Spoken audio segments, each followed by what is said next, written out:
Assalamualaikum warahmatullahi wabarakatuh. Perkenalkan, nama saya Muhammad Rizky Febrian Nitya, mahasiswa planologi, mahasiswa jurusan planologi tahun ajaran 2021-2022. Pagi ini saya akan sedikit mereview materi mengenai tips memilih grafik dan memvisualisasikan data secara efektif.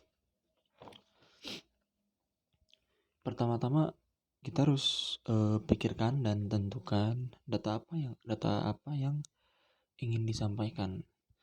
Tentu kita punya banyak opsi untuk menyampaikannya. Kemudian dengan apa kita akan menampilkan data yang ingin kita tampilkan gitu. Beberapa opsinya yaitu jika kita ingin menampilkan distribusi data, kita bisa menggunakan column chart, line chart, dan 3D area chart. Kemudian yang kedua, jika kita ingin menampilkan data yang berkaitan, bisa menggunakan scalar dan bubble chart.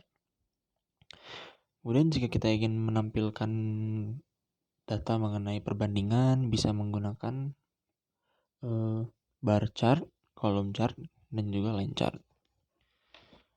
Yang keempat, jika kita ingin menampilkan data mengenai komposisi data begitu, kita bisa menggunakan pie chart, menggunakan column chart, dan juga line chart. Yang kelima, jika kita ingin menampilkan data rasio gitu, kita bisa menggunakan grafik bayang. Kemudian yang keenam, jika kita ingin menampilkan data dalam suatu periode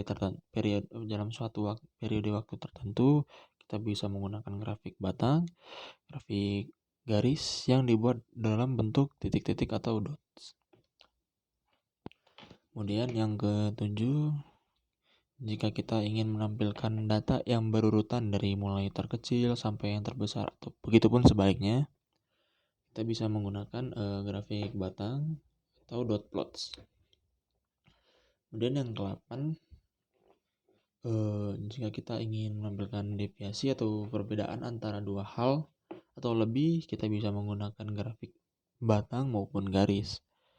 Dan yang ke-9, jika kita ingin menampilkan data tentang membandingkan hal untuk mencari persamaannya, kita bisa menggunakan scatter plot.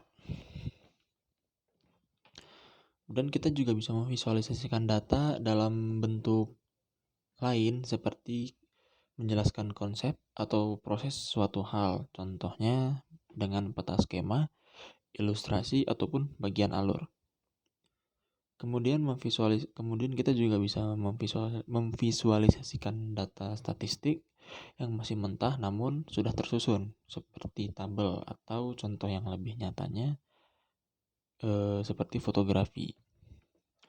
Kemudian ada hal-hal yang perlu diperhatikan dalam pembuatan grafik atau tabel, yaitu menekankan data yang paling penting untuk dijadikan grafik atau tabel, dan kemudian membuat dan mengatur warna dan bentuk grafik atau tabel sesederhana mungkin agar para audiens lebih mudah untuk memahaminya.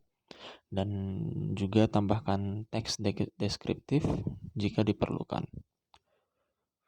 Mungkin sekian dan review materi dari saya. Mohon maaf apabila ada salah dan kurang. Assalamualaikum warahmatullahi wabarakatuh.